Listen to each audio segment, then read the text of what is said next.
ವಿಚ್ಛೇದನಕ್ಕೆ ಮುಂದಾಗಿದ್ದ badminton ಜೋಡಿ good news ಕೊಟ್ಟಿದ್ದಾರೆ. ಮತ್ತೆ ಒಂದಾಗುವಂತ ಸುಳಿವು ನೀಡಿದ್ದಾರೆ.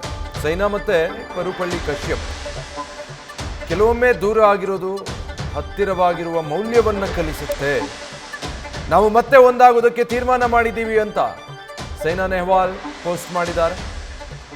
ಪರುಪಳ್ಳಿ ಕಶ್ಯಪ್ ಜೊತೆಗಿನ ಫೋಟೋ ಹಾಕಿ ಪೋಸ್ಟ್ ಮಾಡಿದ್ದಾರೆ. 19 ದಿನಗಳ ಬಳಿಕ ಮತ್ತೆ ಸೈನಾ ಮತ್ತೆ ಪರುಪಳ್ಳಿ ಕಶ್ಯಪ್ ಒಟ್ಟಾಗಿ ಕಾಣಿಸ್ಕೊಂಡಿದ್ದಾರೆ. ಆ ಮೂಲಕ ತಾವು ಮತ್ತೆ ಒಂದಾಗ್ತೀವಿ, ದೂರ ಆಗೋದಿಲ್ಲ ಅನ್ನುವಂಥ ಸುಳಿವನ್ನ ಕೊಟ್ಟಿದ್ದಾರೆ.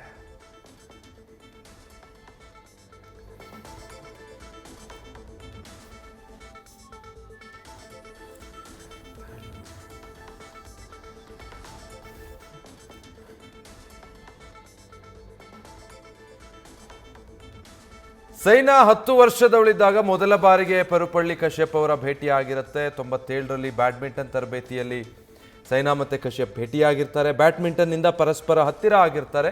2002ರಲ್ಲಿ ಹೈದರಾಬಾದ್ ಅಕಾಡೆಮಿಯಲ್ಲಿ ಇಬ್ಬರ ತರಬೇತಿ ಆರಂಭ ಆಗಿರುತ್ತೆ. 10ರಲ್ಲಿ ಏಷ್ಯನ್ ಗೇಮ್ಸ್ ಸಮಯದಲ್ಲಿ ಕಶ್ಯಪ್ಗೆ ಗಂಭೀರ ಗಾಯ ಆಗಿತ್ತು. ಈ ಸಮಯದಲ್ಲಿ ಸೈನಾ ಮತ್ತು ಪರುಪಳ್ಳಿ ಕಶ್ಯಪ್ರ ಪ್ರೀತಿ ಹೆಚ್ಚಾಗಿತ್ತು. ಆಮೇಲೆ 14 ವರ್ಷಗಳ ಕಾಲ ರಹಸ್ಯವಾಗಿ ಪರಸ್ಪರ ಪ್ರೀತಿ ಮಾಡಿದ್ರು. 2018ರ ಡಿಸೆಂಬರ್ 14ರಂದು ಮದುವೆ ಆಗಿರ್ತಾರೆ. 7 ವರ್ಷ ದಾಂಪತ್ಯ ಜೀವನ ನಡೆಸಿದ್ದಂಥ ಜೋಡಿ ಕಳೆದ 19 ತಿಂಗಳ ಹಿಂದೆ ವಿಚ್ಛೇದನದ ಮಾತನಾಡಿರ್ತಾರೆ. ಆದರೆ ಇದೀಗ ಅದು ಯಾವುದಕ್ಕೂ ಕೂಡ ನಾವು ಮುಂದಾಗ್ತಾ ಇಲ್ಲ ಅಂಥೇಳಿ ಒಂದು ಪೋಸ್ಟ್ ಹಾಕ್ಕೊಳ್ಳೋದ್ರ ಮೂಲಕ, ಜೊತೆಗಿರುವ ಒಂದು ಫೋಟೋ ಹಾಕೋದ್ರ ಮೂಲಕ ನಾವು ಒಂದಾಗೆ ಮುಂದುವರಿತೀವಿ ಅನ್ನುವಂಥದ್ದನ್ನು ಮತ್ತೆ ಹೇಳಿದ್ದಾರೆ. ದೂರವಾಗಿದ್ದಾಗಲೇ ಗೊತ್ತಾಗೋದು ಹತ್ತಿರ ಇರೋದ್ರ ಮೌಲ್ಯ ಏನು ಅನ್ನೋದು.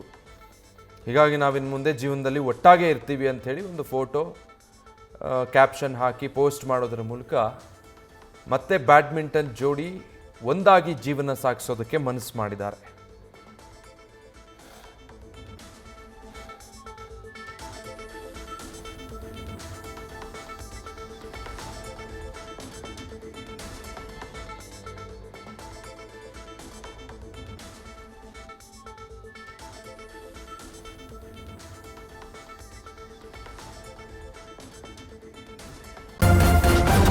ನ್ಯೂಸ್ ಫಸ್ಟ್ ನಿರ್ಭೀತಿಯಿಂದ ನಿಮ್ಮ ಪರವಾಗಿ.